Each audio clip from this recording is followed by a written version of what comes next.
when we think about AI and how do we manage it, like what's the strategy?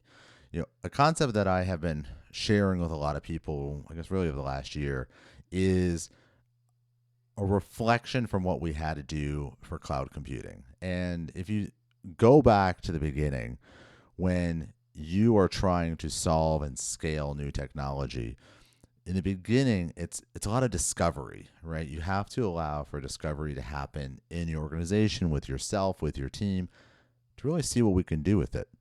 And as we're discovering, the most exciting part usually in this adoption curve is the people that are inventing this technology, cloud, AI.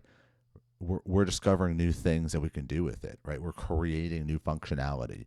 On Azure, we started, and on AWS, we started identifying like services and infrastructure as a service, and software as a service, and then platforms as a service, and then these application endpoints and Lambda and all these amazing things. And what's happening is that the technology evolves. So if you're innovating from an individual and a business side, if your strategy is to grow and see what we can do, let's try to solve problems, not just repeat. Let's not make the same thing that we made, in another space on the new technology, but to really, truly invent, innovate. Um, that's where you start really seeing some exciting stuff. And I wanted to make a video just kind of recapping, some of these observations that I see from a strategy on an enterprise for using of AI, but also from small business operators, creatives, and those that are in the AI space on the platform side itself. Because too often we kind of get washed over on what's actually happening. And if you're not intentional and don't see the bigger picture as you're working through it, you can really be left behind. And now is the time for us to be embracing and reaching out and trying new things and innovating. So first off, let's share a little analogy. First off, moons and moons ago, we had data centers. Data centers we all owned in our companies. And then the cloud was born. And everybody's like, oh, I can use the cloud like my data center. And as silly as that sounds today, literally people were copying their server images, all the software, the entire hard drive, and copying it to a virtual version of it and running it as if it were in your data center physically, but now you're running it on AWS or on Azure or any of the others. Now, the silly thing there is that cloud computing is designed to be kind of on demand, and you're paying for the utilization time, right? The size of the CPU and the memory plus the time that you are doing things on that instance. What what the mistake was for all of us in the very beginning is when we made servers to run on our own hardware in our own buildings, we didn't care about all of the agents and software, antivirus, and all this other tech that we put on the machines that was running at 30%, 40% of the CPU nonstop 24/7, and all the backup systems and backup agents sending data across the wire. We didn't really care. Like, we weren't charged for more CPU utilization. We weren't charged for using space. We weren't charged for sending data across our network wires.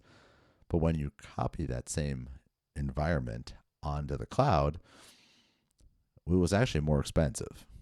When you take away all the perks and discounts, it was more expensive to put your stuff on the cloud. But we quickly evolved. We recognized that the new technology was not the same as the old.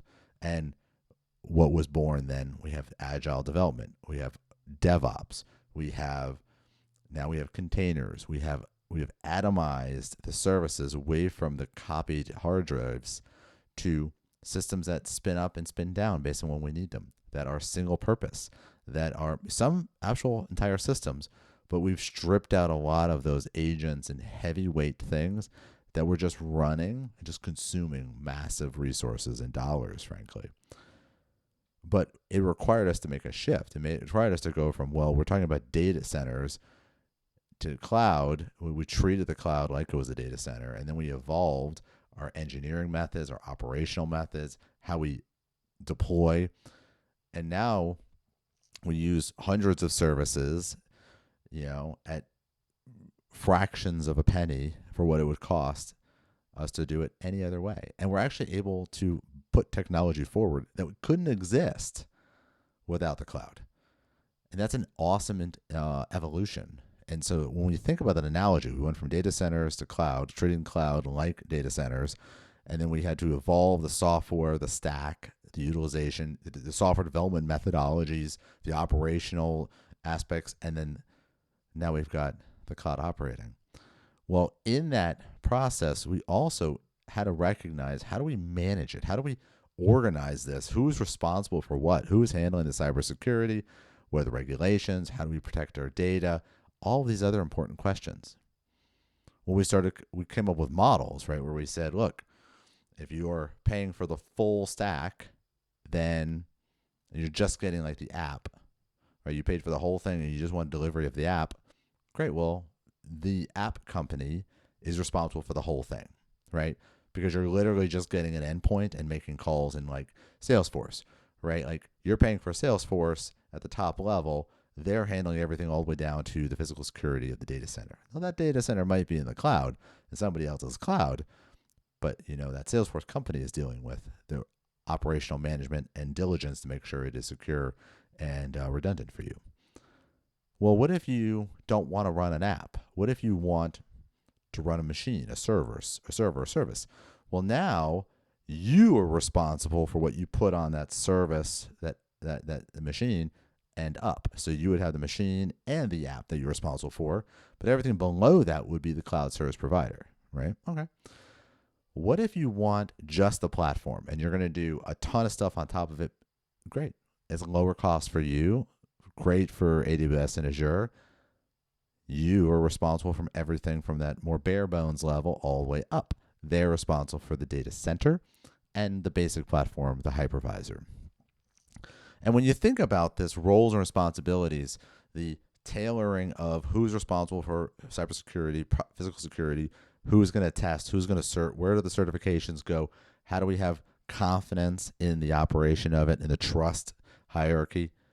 We do it because based off of the part of the stack that we're paying for. If I'm paying for the app at the very top, I expect the entire thing to be taken care of. And if I'm paying for a little less, then I'm responsible for some, and I need to take that ownership. That's super important.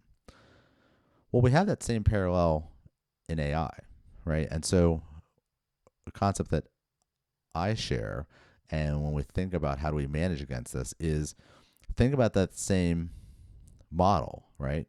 Where if you had a giant stack and you're literally just paying in the top app, the ChatGPT, the API endpoint, and you're just interacting with that. Well, we expect OpenAI, these others, to have full responsibility and accountability for the whole entire stack all the way down. That means model trust. That means data sourcing. That means handling commercial rights and the authenticity of it. Of course, there's the ethics. Make sure that it's a broad sample set of data, but also then it goes to uptime and usability and all these other factors, the cybersecurity of it, the regulatory aspects of it, because I'm paying for the endpoint at the top, right? So the entire stack is at the app from an app point of view is provided from there. Or we can go full open source, right? Open source models. And then you can use those, 7B, you can put LangChain, pick anything you want, but more that you're running maybe internally. I mean, you're paying somebody for a portion of it, or you deployed via SageMaker and you're using 7B via AWS.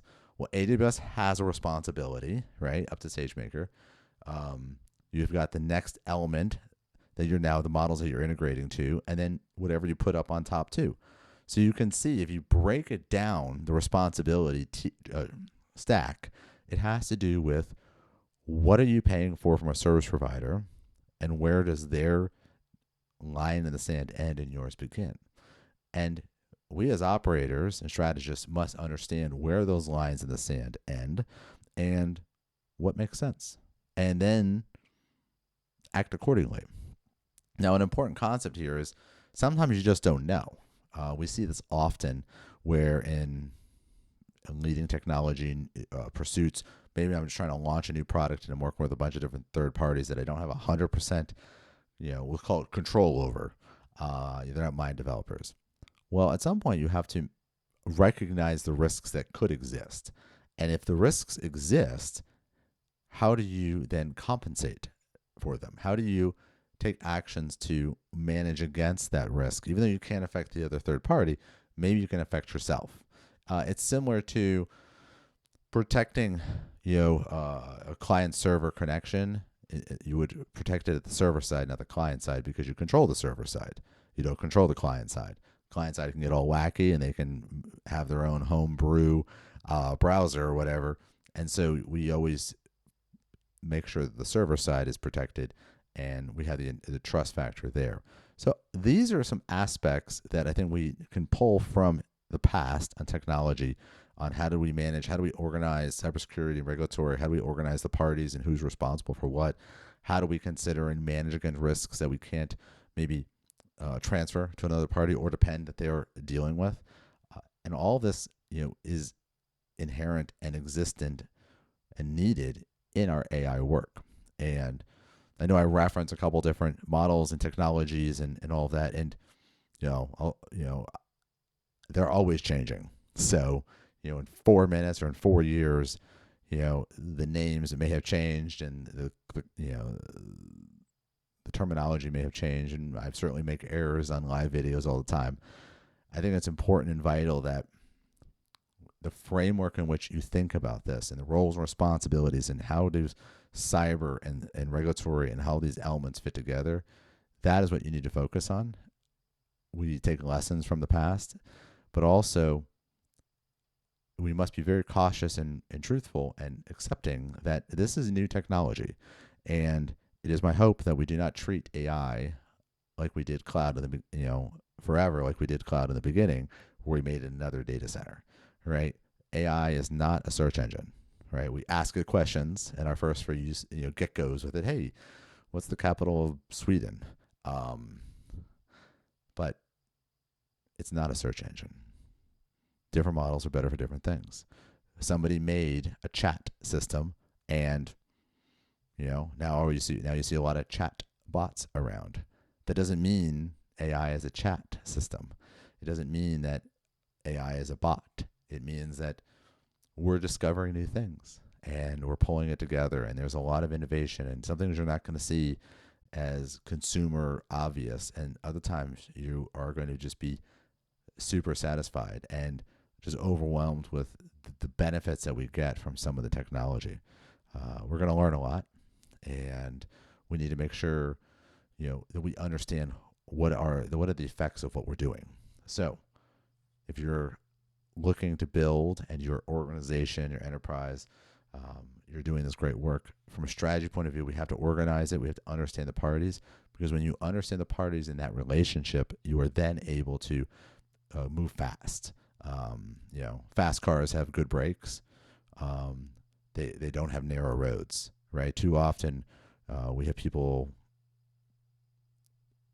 I'll call them lawyers, and there's many people involved, but too often we have people that feel that in order to protect themselves from risk, such as AI, the risks around the potential of AI, they narrow the field. They're like, you can only do this, you can only do that. That's a good way of wrecking the car, if you will. Imagine you're driving a super fast car, pick a fancy car, go really fast. I promise you would rather the person that's trying to protect you and protect the company and the car and the family that's in it, maybe, to have really good brakes, as opposed to you barreling down a very tight road that gets smaller and smaller as you go through turns. Let's put better brakes on our vehicles, understand the ownership, and don't let ourselves try to put up the bumper on each edge of our innovation and product teams and our deployment teams.